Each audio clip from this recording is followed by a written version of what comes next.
बहुत बहुत स्वागत है दोस्तों आपका अपने YouTube चैनल साकिब क्लास में। दोस्तों कैसे हो और कैसी चल रही है आपकी तैयारी, कमेंट बॉक्स में ज़रूर बताना। अगर आप भी क्लास 12 के स्टूडेंट हो तो आज की ये वीडियो आपके लिए बहुत ही ज़्यादा इंपॉर्टेंट होने वाली है। दोस्तों फिजिक्स कि अगर आप भी 70 नंबर पक्का करने चाहते हैं तो आज की इस वीडियो को लास्ट तक देखना। आज की इस वीडियो में वेरी इंपॉर्टेंट क्वेश्चंस को हम बताएंगे।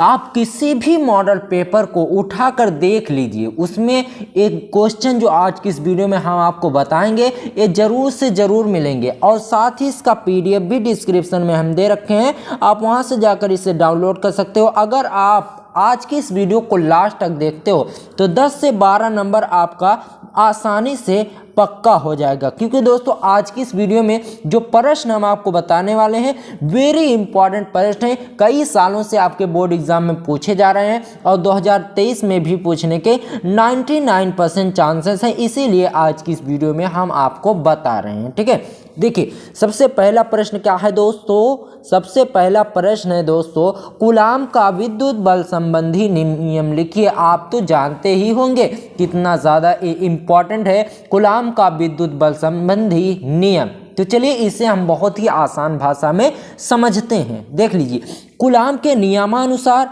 दो आवेशों के मध्य कार्यरत बल, ठीक है, दो आवेशों के मध्य, दो आवेश कौन कौन से, मान लीजिए एक आवेश यहाँ पर है और एक आवेश यहाँ पर, इनके मध्य कार्यरत बल या, अभी हम परिभाषा पढ़ते हैं फिर आपको समझाते हैं बहुत ही अच्छे तरीके से। ठीक है, देखिए कूलाम के नियमानुसार दो आवेशों के मध्य कार्यरत बल आवेशों Q1 व Q2 के गुणनफल के अनुक्रमानुपाती तथा उनके मध्य दूरी r के व्युत्क्रमानुपाती होता है। यहाँ पर कह क्या रहा है, एक आवेश Q1 हो गया और दूसरा आवेश Q2। यहाँ पर जो इस पर कार्यरत बल है, यानी इस पर जो बल कार्य कर रहा है वह इन दोनों के गुणनफल के अनुक्रमानुपाती होता है और उनके मध्य जो दूरी बनती है, ये दूरी बन रही है ना r, तो इसके क्या होता है, इसके दूरी के व्युत्क्रमानुपाती होता है। अर्थात क्या हो जाएगा दोस्तों, F बराबर Q1 Q2 अपान r स्क्वायर, इसका फार्मूला हो जाएगा। तो यहाँ पर हम एक अनुक्रमानुपाती है ना, यहाँ पर बराबर तो है नहीं, तो अनुक्रमानुपाती को हटाने के लिए हम यहाँ पर k लगाए हुए हैं। ठीक है, अब बात आती है भाई इस k को भी हटाया जाए, तो पहले k बराबर हम आपको बताते हैं कि k बराबर क्या होता है। k बराबर हो जाएगा 1/4 पाई एप्सिलॉन 0 या फिर एप्सिलॉन नॉट। एप्सिलॉन 0 भी आप कह सकते हैं, एप्सिलॉन नॉट भी कह सकते हैं। अब इसका मान क्या होता है दोस्तों, एप्सिलॉन के बराबर 1/4 पाई एप्सिलॉन 0 का मान क्या होता है, तो इसका मान हो जाएगा 9 × 10⁹ न्यूटन मीटर स्क्वायर प्रति कूलाम स्क्वायर, इसका मान हो जाएगा। अब दोस्तों ये यहाँ से जो फार्मूला तैयार होता है, फार्मूला कुछ इस प्रकार से तैयार होगा, हम आपको बता रहे हैं। ठीक है, देख लीजिए, F बराबर हो जाएगा दोस्तों 1/4 pi epsilon 0 into Q1 into Q2 अपान r स्क्वायर। तो ये इसका फार्मूला तैयार हो जाएगा, इसी पर आपके सवाल लगाए जाएंगे। ठीक है, बात समझ रहे हैं। उसके बाद देखिए, चलिए देखते हैं दूसरा कौन सा वेरी इंपॉर्टेंट क्वेश्चन है, इसे आप देख लीजिए। बहुत ही सालों से वेरी इंपॉर्टेंट क्वेश्चन है, आपसे बोर्ड एग्जाम में पूछा जा रहा है। प्रश्न में क्या कह रहा है, सबसे पहले ये पढ़िए, एम्पियर का परिपथीय नियम समझाइए। अभी समझाते हैं। ठीक है, देखिए किसी बंद वक्र की परिता चुंबकीय क्षेत्र की तीव्रता का रेखा समाकलन उस बंद वक्र द्वारा घिरे क्षेत्रफल में से गुजरने वाली कुल विद्युत धारा का μ0 या μ0 गुना होता है। यही नियम एम्पियर का परिपथीय नियम कहलाता है।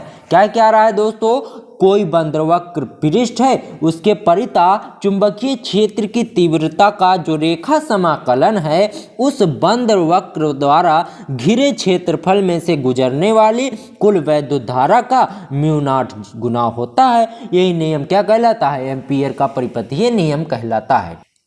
अब जहां पर μ0 क्या है, ये निर्वात की चुंबकशीलता है। अब यहां पर इस सूत्र के कुछ इस प्रकार से बन जाएगा दोस्तों, समाकलन B into D L equal to μ0 into I. यहाँ पर B क्या है, चुंबकीय क्षेत्र है, और D क्या है, यहाँ पर B इंटू डी एल क्या है, डी एल जो है वक्र पृष्ठ है। तो कुछ इस प्रकार से आपका सूत्र बनकर तैयार होगा, इसी पर आपके सवाल लगाए जाएंगे। उसके बाद देखिए वेरी इंपॉर्टेंट कौन सा क्वेश्चन है, बहुत ही सालों से आपके बोर्ड एग्जाम में लगातार पूछा जाने वाला प्रश्न है, वैद्युत विद्रोह की परिभाषा मात्रक एवं विमा लिखिए।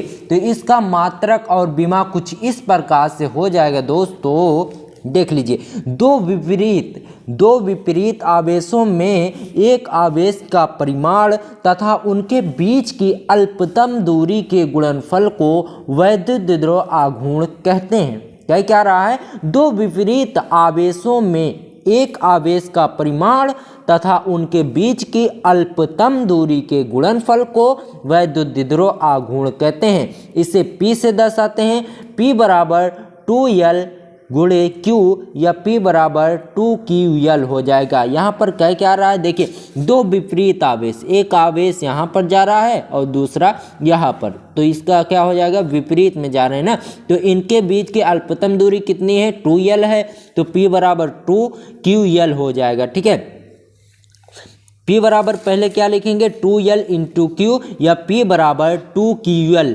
जिसका मात्रक क्या होता है, कूलॉम मीटर, और जिसकी विमा होती है L और TA। कूलॉम मीटर कहाँ से आया, Q का मात्रक जो होता है दोस्तों वो क्या होता है, Q का मात्रक, Q क्या है, आवेश है, तो इसका आवेश का मात्रक क्या होगा, कूलॉम, और लंबाई का मात्रक क्या होगा, मीटर। तो इसी तरह से इसका विमेय सूत्र भी बनेगा, कूलॉम यानी आवेश को, आवेश में क्या होता है, एम्पियर होता है, तो एम्पियर के लिए T, एम्पियर I बराबर एम्पियर I इंटू टी इसका जो मात्रक होता है, तो I इंटू टी के लिए क्या लगेगा, धारा के लिए क्या लगेगा, एम्पियर, और टाइम के लिए T लगेगा, तो AT हो जाएगा। तो यहाँ पर लिखा जाएगा LTA। ठीक है, तो ये हो जाएगी इसकी विमा, बात समझ रहे हैं। उसके बाद देखिए बहुत ही इंपॉर्टेंट क्वेश्चन अब आता है, वैद्युत चुंबकीय तरंगे क्या हैं, इनके गुण भी बताइए। देखिए सबसे इंपॉर्टेंट बात, ऐसी तरंगे जिनके चलने के लिए किसी माध्यम की जरूरत नहीं होती उन्हें विद्युत चुंबकीय तरंगे कहते हैं। ठीक है, इसमें विद्युत क्षेत्र तथा चुंबकीय क्षेत्र एक दूसरे के लंबवत कंपन करते हैं, यानी जो इसमें विद्युत क्षेत्र तथा चुंबकीय क्षेत्र भी एक दूसरे के लंबवत कंपन करते हैं। ठीक, अब इसके महत्वपूर्ण गुण भी बता देते हैं। पहला गुण क्या है दोस्तों, इसका गुण यानी क्वालिटी क्या है इसकी, तो इनको किसी माध्यम की जरूरत नहीं होती। ये तो सबसे पहले हमने बताया उसी परिभाषा में, ये तरंगे प्रकाश वेग से भी चलती हैं, क्योंकि प्रकाश को भी किसी माध्यम की आवश्यकता नहीं, जहां पर प्रकाश आप डालेंगे तहां पर ही भी फैल जाएगा। ठीक है, और देखिए इनकी ऊर्जा विद्युत तथा चुंबकीय क्षेत्र में बंटती है। इनकी ऊर्जा विद्युत तथा चुंबकीय क्षेत्र में क्यों बढ़ती है, क्योंकि विद्युत क्षेत्र तथा चुंबकीय क्षेत्र परस्पर आपस में लंबवत आपस में कंपन करते हैं। ठीक है, तो इसलिए आधी ऊर्जा कहां पर चली जाती है, आधी ऊर्जा विद्युत क्षेत्र में तथा आधी ऊर्जा चुंबकीय क्षेत्र में चली जाती है। ठीक है, तो ये हो जाएगी इनकी क्वालिटी। ठीक है, उसके बाद देखिए प्रश्न, आखिरी प्रश्न जो कि बहुत ही ज्यादा इंपॉर्टेंट है, आपसे पूछा जा सकता है अब की बार। ठीक है, देखिए विद्युत वाहक बल तथा विभवांतर यानी टर्मिनल विभवांतर में अंतर स्पष्ट कीजिए। बहुत ही आसान भाषा में हमने अंतर लिखा है, तो अंतर लिखने के लिए आपको 2 कॉलम इस तरह से बना लेनी है। ठीक है, देखिए पहला अंतर इसमें क्या हो जाएगा दोस्तों, पहला अंतर है यह परिपथ के प्रतिरोध पर निर्भर नहीं करता, और इसका सेम उल्टा हो जाएगा, यह परिपथ के प्रतिरोध पर निर्भर करता है। ठीक है, उसके बाद दूसरा क्या हो जाएगा दोस्तों, एक खुले परिपथ में कार्य करता है, लेकिन दूसरा क्या इसमें इसका सेम उल्टा है,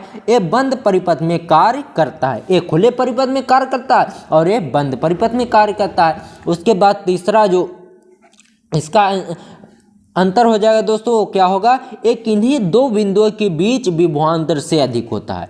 जब कोई दो बिंदुओं के बीच होता है तभी यह विभवांतर से अधिक होता है। ठीक है, और ये क्या होता है, यह सदैव विद्युत वाहक बल से कम होता है। जो विभवांतर होता है वह हमेशा विद्युत वाहक बल से कम होता है। तो ये जो क्वेश्चन आज की इस वीडियो में हमने आपको बताए, उम्मीद करते हैं बहुत ही आसानी से आपके दिमाग में घुस गए होंगे। ठीक है, और अगर आपको वीडियो पसंद आई तो वीडियो को लाइक ज़रूर करना, और चैनल पर नए आए हो तो चैनल को सब्सक्राइब करना, और अपने दोस्तों को भी बताना कि इस चैनल को देखिए, यहाँ पर अच्छे अच्छे वीडियोस आपके स्टडी से रिलेटेड बनाए जाते हैं। ठीक है, मिलते हैं आपसे किसी और वीडियो में, तब तक के लिए गुड बाय, जय हिंद, जय भारत, और अपना ख्याल रखना।